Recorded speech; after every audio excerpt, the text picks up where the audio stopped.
Hey everybody, I am Carolyn Byers. I'm the Education Director at Madison Audubon, and today is the first day of the last week of summer camp. So I'm excited for this week. It's going to be wonderful.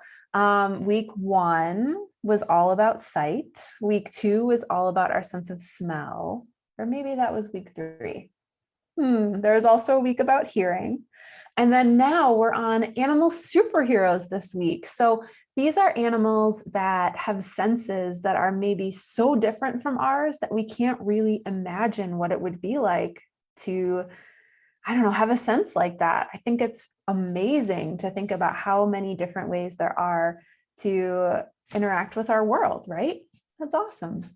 So if this is the first you're hearing about our summer camp, it's free, it's open to anyone. You don't have to be a member. It's great for kids who are in grades 2 through 6-ish, but we offer lots of recommendations for adjusting if your kid is older or younger. And some of it's really fun for adults too. So I said this is going to be the last week of our camp, but we're starting it all over again next week. So if you would like to sign up for round 2, it starts on the 19th. And there's 2 ways to join our summer camp. The first way is just to do it. It's all going to be online. It all is online right now because this is the second round.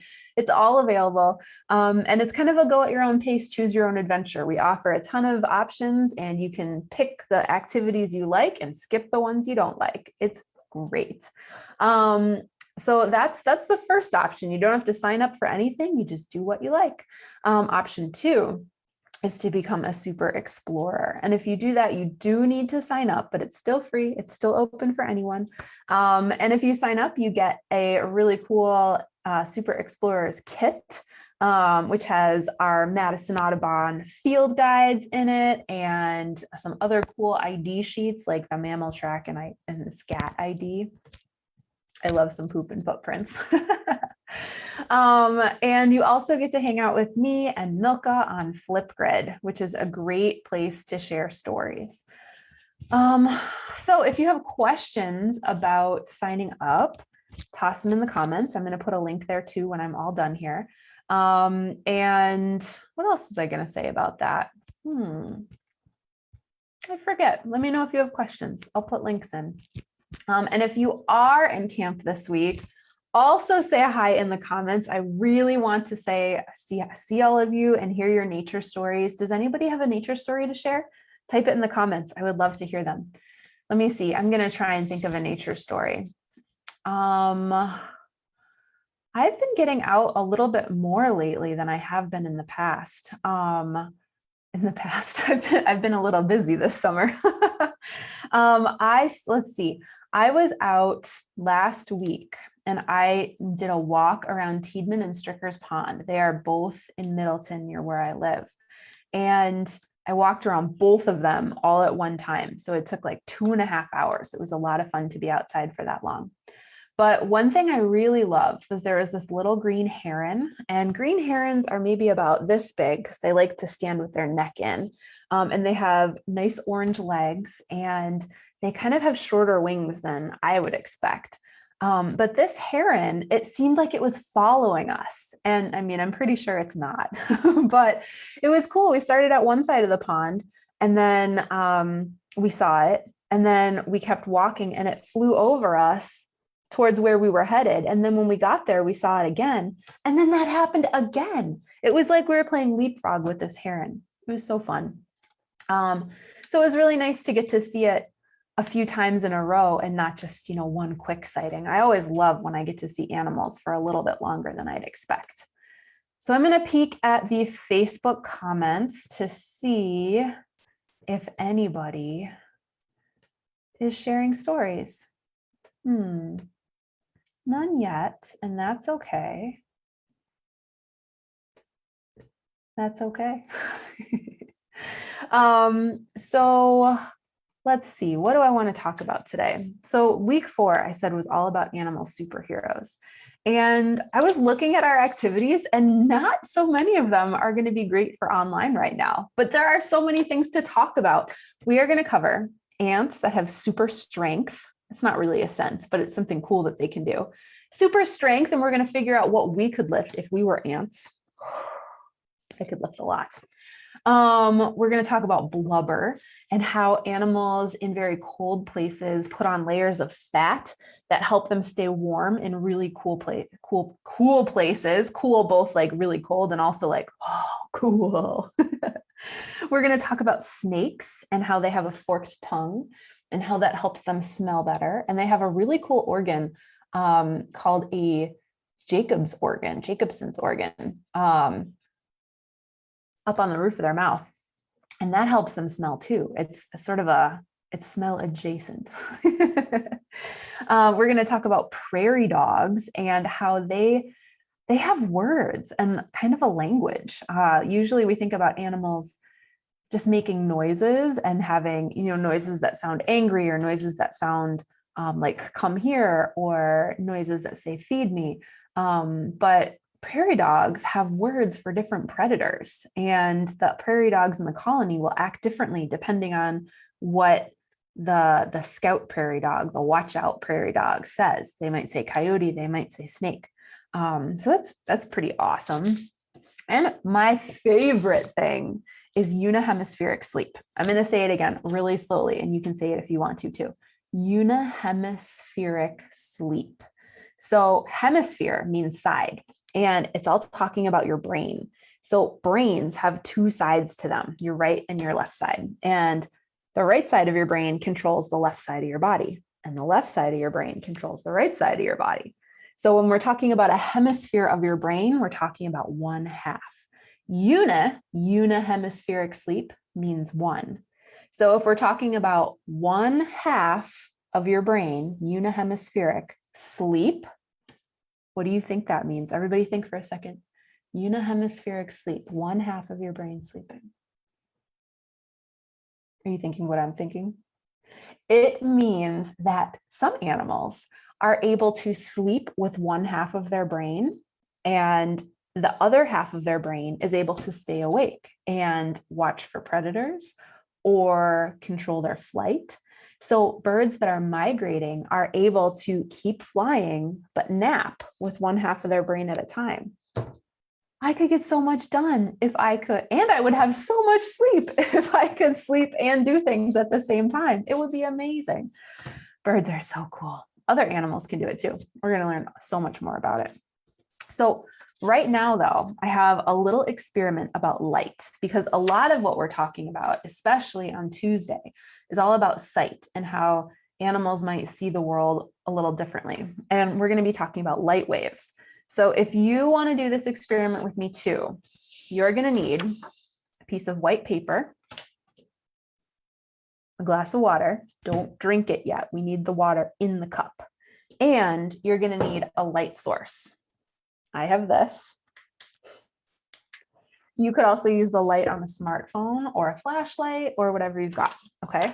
And while everybody's getting those things together, I'm going to go peek at our Facebook page again to see if I can find our video. It's interesting. It's not showing me this video. I just want to see the comments on it. Here we go. Okay. Okay, no comments yet. That's good. I don't want to have missed anybody. Okay, so we all are getting ready to do our experiment. Okay, and I have a different camera. I'm gonna point that down. Oh my goodness, my camera fell. Whoa, got to be careful about that. So I have something I want to show you before I do that. I want to share my screen a little bit. We're going to talk about light and wavelengths. Okay, so here we go. I'm sharing my screen, and this is a cool image. I found most of the graph online, but then I added some pictures to it. So when light moves from the sun or whatever source through the air, it moves in a wave. It moves like this. And this is a tricky kind of concept, and we're not going to talk too much about it right now. But the light waves can either be like this, very short and spiky, or they can be longer and wider and more like a calmer ocean wave, right? And depending on how this wave is moving, you get different kind of waves. So what we can see right here is all called visible light. And this rainbow here is our visible light spectrum. And these are the colors that we can see. And red has slightly longer wavelengths over here. And blues and purples have shorter wavelengths. They're much faster, spikier. And hold on, I need to step away for just a second. I'm so sorry, everybody.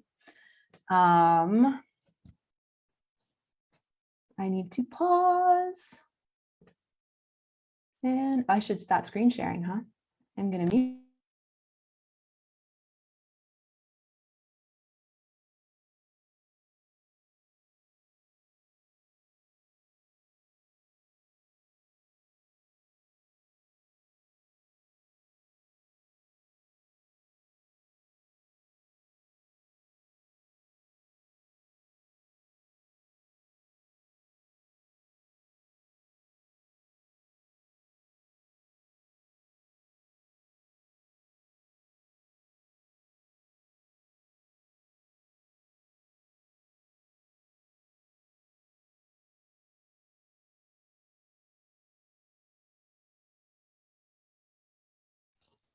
Okay, hey everybody, I am back. Sorry about that.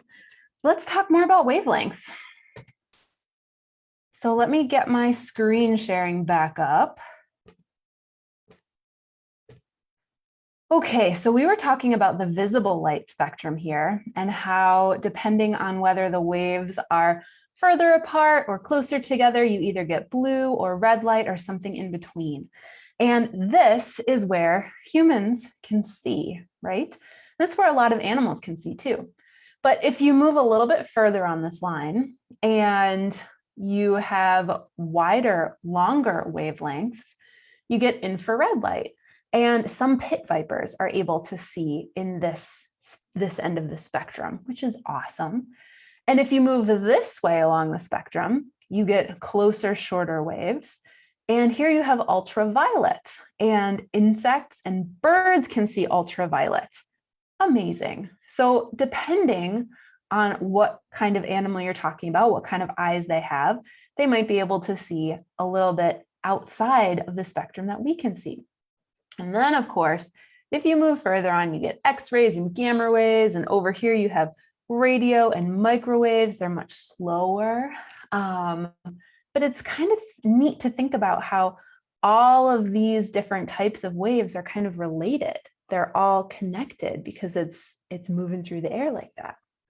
Okay, I'm going to stop my screen share now. And I'm going to peek over at the comments just to see if anybody's mentioned anything.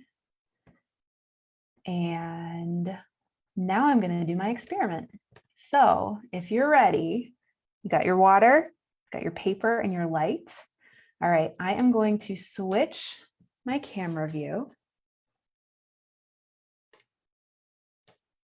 There we go. We're looking down.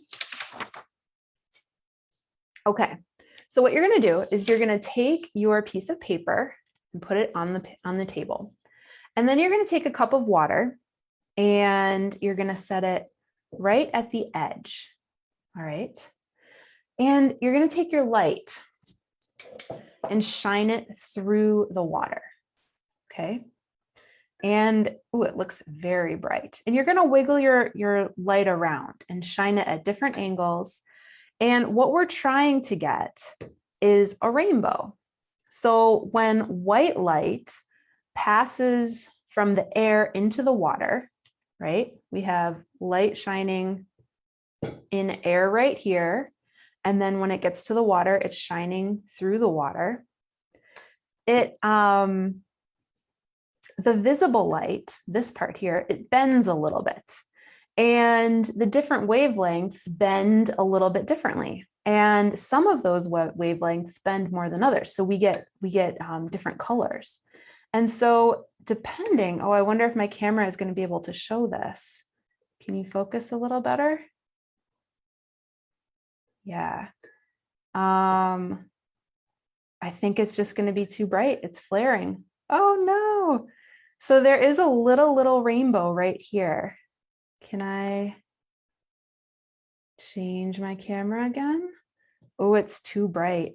Maybe I'll try doing it with my camera on my computer. So this little rainbow right in here is all of that light refracted, kind of like a prism.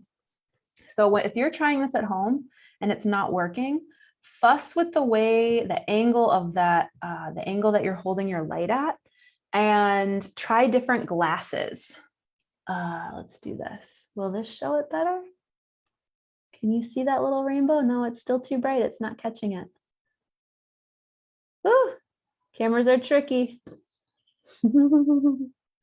Cool. But anyways, I noticed that when I was doing it with this cup, it was working. But when I tried this cup, it did not work, at least not very well. So try fussing with some different glasses and see if you can get your rainbow to work. And if you did, comment in the comments. And if you didn't, comment in the comments. And if you're frustrated that my camera wasn't showing you the rainbow, you can write that too. Okay, everybody. So right now, as of this moment, on Monday, the 12th at 1:30, we have 4 spots left in our Super Explorers Club for next week. So sign up if you want to. And if you don't, that's okay. You can still come join us. And if you are already in camp and this is your last week, I want you to know that I've had so much fun chatting with you in these videos and sharing nature stories and just exploring nature. It's been a lot of fun trying to learn new things and trying to see things I've never seen before. I love doing that. So I'm about to wrap up this video. If you're watching it and it's not live, you can definitely feel free to definitely feel free to add comments later, and I'll go back and check them. And let's see. Mostly I want to say thank you. It's been a really fun summer so far. I'm looking forward to more. Okay, so if you like these programs and you are in a position where you want to help support us and continue to keep things free for everyone, we welcome donations. And I'll put a link in the comments. And if you're not in a position to donate, you know what, that's okay, because we are going to work hard to keep these free and for everyone, because nature is for everyone and you should be outside enjoying nature too. So get out, explore, have fun, and I'll see you next time. Bye, everybody.